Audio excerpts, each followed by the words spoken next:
I want to talk about the TV series The Midwich Cuckoos.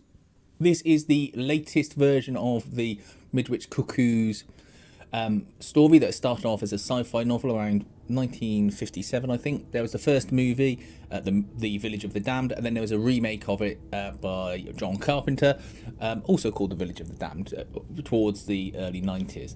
Christopher Reeve's last film before he got paralysed as well, I believe. The original movie is oft quoted because of the creepiness of the children and the way it portrayed the issues in the book.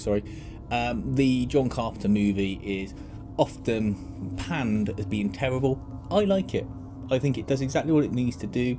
I don't take it too seriously, and it's got some points in it that are better measured than this series when you look at it objectively, without just jumping on the bandwagon. But look, each to their own. So the main premise of the story is that one day in a small village in England, everyone gets knocked out and falls asleep. Anyone that walks into the boundaries of the village just passes out.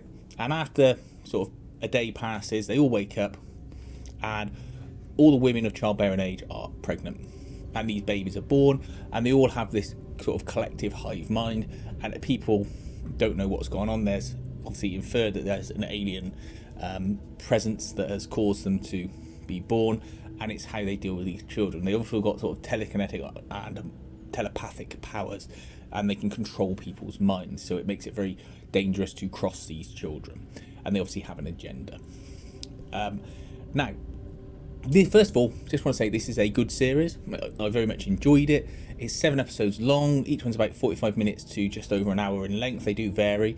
It's available in the UK on Sky or Now TV, and I think it's definitely worth watching. It's from the guy that did The Night Manager, which was obviously a well-respected TV show from a year or two ago.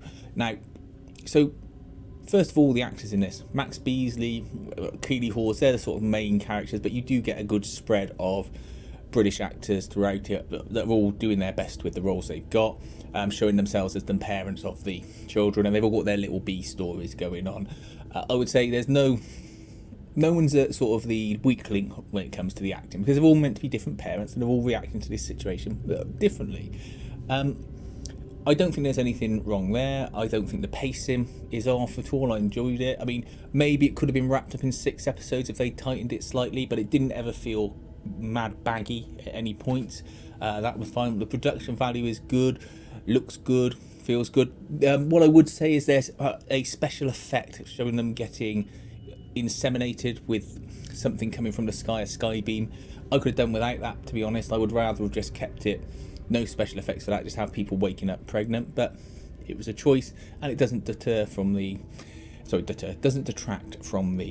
show generally. It's only a few seconds in the first episode. And the other thing is there's a cold opening in the first episode that totally unneeded, absolutely unneeded. It's a cold opening that shows something that happens in the final episode, and like I say, you just don't need it, because by the time you've got 7 hours of telly out the way, you've totally forgotten about that cold opening for the most part. Okay, that's the general overview. Now for just a few spoilers to discuss. One thing I didn't like was the setting. Midwich, the whole point of this kind of show is meant to be the dread, the terror that you are trapped and isolated with this situation, with these children, this problem, and you can't do anything. And that's why it works so well with a small English village. But for whatever reason, and I can't fathom why they wanted to do this, they set it in a moderately sized town. So first of all, you've got to try and get over the fact that there are loads of women of childbearing age that would be about when the incident happened, and they don't seem to have all the children for that present. The other thing is the town doesn't have a feeling of isolation, confinement, being trapped, because it's a big nice town. It's got a police station, a train station, great big high street, cars going through it like you wouldn't believe. All the shots show it as that, whereas really they should have kept it in a small country village. So you've got that feeling that you look every direction, there's nothing but fields. You can't run away because the children won't let you, and you've got just this group of people that you're stuck with, and that makes it feel so much more sinister. You know, they can have some facilities like village hall or the local pub where they can have meetings and set up the monitoring for the children, and I just think you lose a real element of dread as a result of that. The children's acting is super creepy, it's really good, but that was something I didn't like. Another thing that I didn't like is the children. In all the other iterations of it, the children have all got their white hair. No matter what race or like ethnicity they are, they have this creepy white hair, which adds to the fact that it's just weird what these children are. They decide to do away with that. And whilst they've got lots of children of different ethnicities, they don't have that singular look. And I obviously guess this was a production choice, but they're aliens, so I don't think you'll be offending anyone if you give them sort of all the same shade of hair, and make it all white, because it looks so, out of the ordinary, and it just adds to their creepiness. I would have stuck with that choice in there, but they decided not to. Maybe they did tests and it just looks stupid in the modern world. Something I did like about this was the way they try and modernise how people and the government would react to this issue happening. They have a good element of realism in that, which I liked, because that adds to the sinister elements to it, and it lets you know that you're not in just some wackadoo world where they're just shoved to the side and forgotten about. The government comes in, they explain how the government are going to deal with it, they give them a stipend to keep the children, they keep them in the town and monitor them, and I liked that.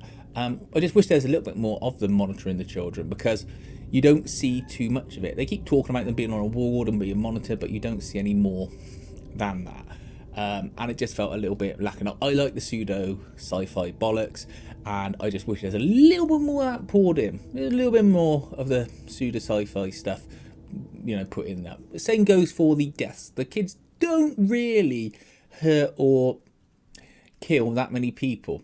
I would have liked to have seen them testing their limits a little bit more and causing some more sort of gruesome injuries to people. Don't mean you got to have big jump scares or anything, but just more sinister injuries. Someone's just chopping something and they go, "Mummy, I want a whatever sandwich," and she goes, "No, you're having this one," and then your finger gets chopped off. Just something like that, and the kid's standing there just staring at you because they've made you do it, and you have, and you've got that feeling of dread.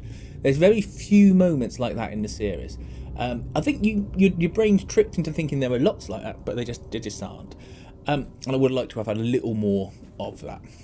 Same goes for they try and arrange a truce with the children, but then once they've arranged a truce, they just sort of skip over it and everything's fine. I would like to have seen more sort of negotiations with them if they're going down that route of being sort of frank and pragmatic about the situation they've got. And I think that's where probably the John Carpenter one has better elements to it, with how they react to the children and how sinister they are. And the other thing to mention before I just finish on a positive is I didn't enjoy the ending. It doesn't mean to say that you shouldn't watch it because it's got a bad ending. The ending is in keeping with what happens in the book and all the other versions of it. In the spoilers, they blow up the children with the doctor sacrificing themselves. But they don't do the mind challenge thing where you've got them thinking of a wall. You've got to think of a brick wall, trying to stop them reading the mind. Don't think about a bomb. Don't think about a bomb.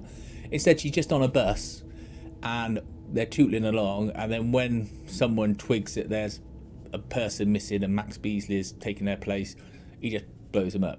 I would much rather have had her having to get broken by the children and more of her against the children. Didn't ruin it, but I just thought, I thought that beat was coming, and it just never came. And then very finally, there's a weak link in the group of children.